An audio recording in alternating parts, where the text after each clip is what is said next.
क्योंकि कल जो है वो रात गए तीसरे सेशन भी जो है वो कॉल किया जा चुका है। अब वो 15 जनवरी को होगा तीसरी मीटिंग मुज़ाकरात की। इसके साथ साथ साबिक वज़ीर आज़म शाहिदा खान अब्बासी ने कहा कि जहां इलेक्शन चोरी होगा वहां सियासी और माशी इस्तेहकाम नहीं आएगा और हमें आईने पाकिस्तान पर अमल करना होगा।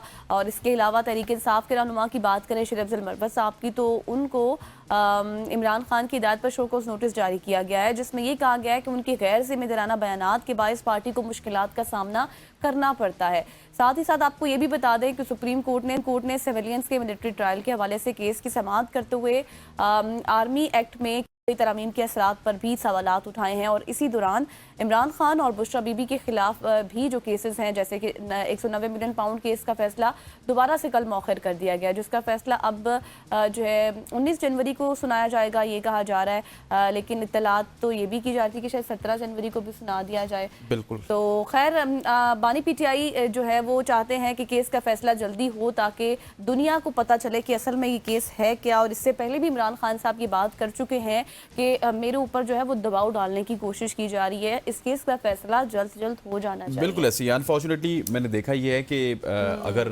190 मिलियन पाउंड की बात की जाए, केस की बात की जाए, तो यहाँ पे दोनों तरफ से डिलेइंग टैक्टिक्स नजर आई। पहले बानी पीटीआई या फिर पाकिस्तान तहरीक इंसाफ की जानिब से कभी वकला को वो तब्दील किया जाता था, कभी टाइम मांगा जाता था, बहुत ज़्यादा इसको लिंकर ऑन किया गया। और उसके बाद से जब से फैसला महफूज हुआ है, अब जज साहब कभी एक तारीख दे देते हैं, कभी तारीख पे दूसरी तारीख दे देते हैं, और फिर अब कल पीटीआई वाले लोगों ने जब बाद में जब मीडिया टॉक की तो उन्होंने कहा कि 11 बजे का टाइम था, फैसला जो है वो 10:30 बजे तक आपने कह दिया जज साहब ने कि हम नहीं आए या लोग नहीं आए, टाइम तो 11 बजे था। लेकिन अब इसके असरात क्या होंगे, क्योंकि बहुत से पीटीआई के जो रहनुमा हैं वो ऑन रिकॉर्ड ये बात कर चुके हैं और कर भी रहे हैं कि अगर बात ना भी की जाए फिर भी इसका असर जो है वो मुज़ाकरात पर पड़ेगा अगर इमरान खान साहब को सजा। अच्छा, टाइमिंग बड़ी इंटरेस्टिंग है। एक तरफ से जज साहब ने फ्राइडे का टाइम दिया और दूसरी तरफ से स्पीकर कौमी असम्बली ने जो तीसरा इजलास है वो जुमरात को बुला लिया। सो जुमरात को अगर इजलास में कोई तहरीरी शक्ल इख्तियार ना की गई, तमाम तर चार्टर और डिमांड की, तो उसके बाद आई थिंक सो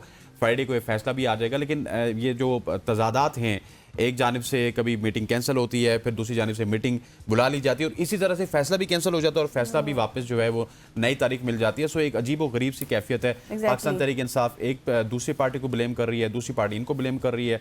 हुकूमत जो है इस वक्त वो फायदा उठा रही है कि पता नहीं ये किसी डील का नतीजा है या पता नहीं क्या है। हाँ, इसके साथ साथ आपको ये भी बताएं कि अब जो तीसरा सेशन कॉल हुआ है ना, उसमें मुज़ाकरात के हवाले से जो बातें की जा रही हैं कि अब पीटीआई इस बात पर मान चुकी है कि वो लिख कर देंगे अपने मुतालबात, क्योंकि इससे पहले एक गूंज चल चुकी थी, एक फ़ज़ा में बातें थी कि शायद पीटीआई लिख कर नहीं देगी क्योंकि जो मुतालबात हैं वो तो सामने हैं। लेकिन अब कैटेगोरिकली ये बात भी रहनुमा कह रहे हैं कि हम लिख कर देंगे जो तीसरा सेशन होगा उसमें। और साथ ही साथ ये भी मैं आपको भी बता दूं कि जो दो अहम मुतालबात हैं जिस पर अभी जो लास्ट मुलाकात हुई इमरान खान साहब से, उस पर भी ये कहा गया कि 9 मई और 26 नवंबर पर जो है वो जुडिशल कमीशन बनाना चाहिए। लेकिन ये जुडिशल कमीशन बनाने के बाद इसके क्या असरात होंगे, क्योंकि अब इसके ऊपर भी थोड़ा सा इबहाम मौजूद है, क्योंकि कहा जा रहा है कि जो जजेस हैं उनके ऊपर बनाया जाए, जो मौजूदा जजेस हैं। फिर ये भी बातें की जा रही हैं कि ये एक इनकी क्रेडिबिलिटी होनी चाहिए, कुछ रेलिवेंसी होनी चाहिए अगर आपने जुडिशल कमीशन बनाना। बिल्कुल ऐसी है। इसी हवाले से बैरिस्टर गौर साहब जो कि पाकिस्तान तहरीक इंसाफ के चेयरमैन हैं, वो क्या कहते हैं उस हवाले से पहले उनसे सुनते हैं। आज के दिन फैसला अनाउंस न करना, मैं ये आपको कहूँ हमारे तरफ से नहीं है। हम बिल्कुल तैयार हो के इस नीयत से आए थे कि आज फैसला सुनाया जाएगा, लेकिन ये फैसला जज साहब ने अपनी मर्जी से डेट डाल करके आगे मौका है।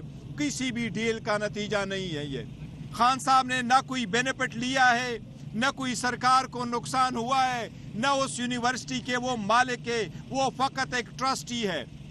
ये केस बिल्कुल बेहुदा बेसलेस केस है। हमारा मुज़ाकराती अमल जारी है।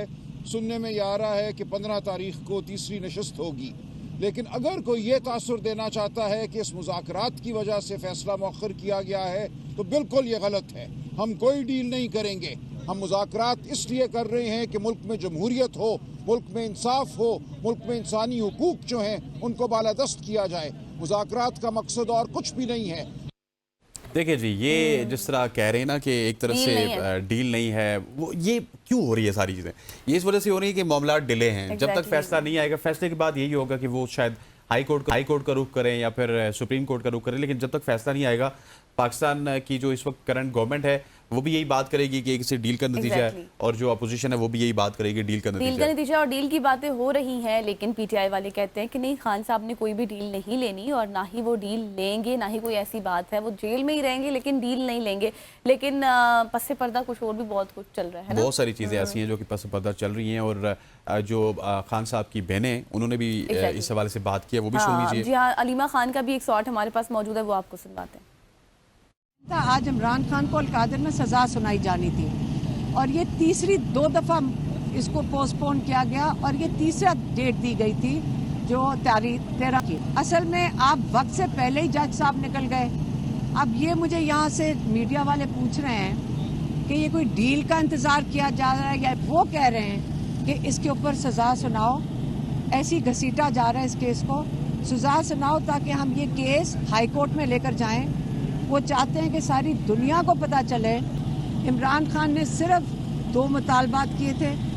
एक में उन्होंने कहा था न्यूट्रल अंपायर लगाओ। अच्छा, तो ये देखें जी, अलीमा खान साहिबा का भी आपने शॉर्ट सुन लिया है, लेकिन किसी हद तक इन सबको पता है कि खान साहब को उसमें सज़ा हो जानी चाहिए, बट लेट्स सी अब जो डेट दी गई है उसमें फैसला हो जाए, क्योंकि उससे पहले मुज़ाकरात भी हो जाएंगे और 31 जनवरी भी आखिरी डेट है भाई, मतलब वहाँ तक खान साहब ने डेडलाइन दी है कि आपके मुज़ाकरात जितने भी हो रहे हैं ये ख़त्म हो जाने चाहिए और बात मामलात आगे बढ़ने चाहिए। लेकिन एक और भी सवाल है, अगर इन तमाम तर मामलात से हटकर मैं बात करूँ तो सवाल ये भी उठ रहा है कि PTI जो है ना वो थोड़ी सी अपोजिशन अलायंस बनाने में नाकाम रही है। क्या ही वजन होता अगर मौलाना फजल रहमान साहब साथ होते इनके, क्या वजन होता अगर महमूद खान अचकजई को साथ मिला लेते? तो सवाल इस पे भी है कि थोड़ा सा ये। दूसरा मेरा ख्याल है कि जो 190 मिलियन पाउंड का केस का फैसला नहीं आ रहा, ये गवर्नमेंट के पास एक लिवरेज है, वो इस फैसले को अपने पास रखना चाहते हैं और वो चाहते हैं कि ये फैसला एक हमारे पास है, हम ये फैसला आपके खिलाफ दिलवा सकते हैं, आपके हक में दिलवा सकते हैं, क्योंकि हमारी अदालतें कितनी ज़्यादा आज़ाद हैं उस हवाले से तो हम सबको पता है। सो गवर्नमेंट भी ये चाहती है कि किसी तरह से ये मुज़ाकरात की मेज़ पे आएँ, सीरियस हों, क्योंकि अभी भी जो सीरियसनेस है ना वो अनफॉर्चुनेटली हमें नजर नहीं आ रही दोनों एंड से। एक तरफ से ख्वाजा आसिफ साहब के बयानात कल भी है, ख्वाजा साहब ने कहा जी कि ये हमें ब्लैकमेल करने की कोशिश कर रहे हैं, कि पस पर्दा डील हो रही है, इनसे बिल्कुल ब्लैकमेल नहीं होना है, आप इनसे ब्लैकमेल ना हो, एकदम से फैसला सुनाएं। दूसरी जानिब अगर हामिद रजा की बात करें तो वो जब खान साहब से मुलाकात करके आए तो उन्होंने तो एकदम से आके कह दिया जी कि हमें जुडिशल कमीशन चाहिए,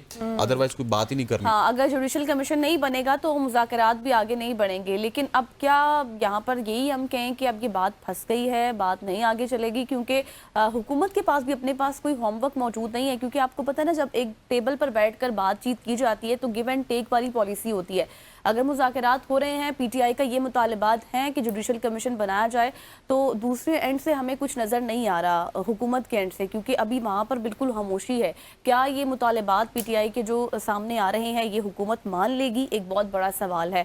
और फिर 31 जनवरी सवाल ये है कि क्या पाकिस्तान तहरीक इंसाफ तहरीरी उनको देगी या नहीं? नहीं, वो तो अब मान गए ना, वो तो अब ये खुद ऑन रिकॉर्ड बात कर रहे हैं कि हम अब लिख कर दे देंगे अपने मुतालबात। ठीक है, मुझे ये अभी खतरा है ना, इजलास को तो होने दें। नहीं, वो अभी ये मान गए हैं बात कि हम लिख कर दे देंगे, और उन्होंने कहा है कि भाई हमें लिखने में कोई प्रॉब्लम नहीं है। हमारी उनका मतलब एक ये था कि हमारी मुलाकात करा दें, अगर आप मुलाकात कराएंगे हम अपने बड़ों से बात करेंगे, खान साहब से, आई मीन टू से, तो जब बात हो जाएगी तो उसके बाद हम लिख कर दे देंगे। तो अब उनकी मुलाकात हो गई है, वो लिख भी नहीं सकते ना, क्योंकि उनको पता है गवर्नमेंट को लिख के दे रहे हैं कि लीक हो गया, क्योंकि बाकी मुतालिबात से वो पीछे हो गए। तो अब वो कहते हैं कि 9 मई और 26 नवंबर पर जुडिशल कमीशन बनाना चाहिए, और इससे 9 मई की तो वो खैर पहले से बात करते थे, और अब 26 नवंबर। आपको पता है, आपने भी काफी लंबे अरसे से, अब 6-7 साल हो गए आपको ये पाकिस्तान के करंट अफेयर कवर करते हुए।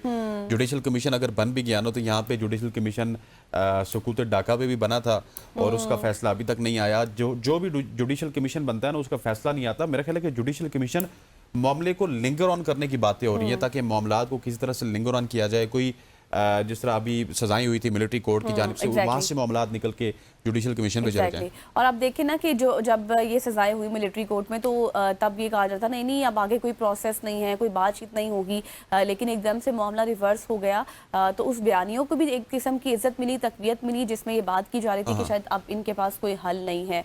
और अब देखिए कि जिस तरह हम मुज़ाकरात की डिस्कशन और रोज़ाना की बेसिस पे करते हैं, लेकिन इनसे मेरा सवाल सब दोनों जगहों पर यही है कि क्या हासिल वसूल होगा, कोई लॉन्ग टर्म सोल्यूशन होगा?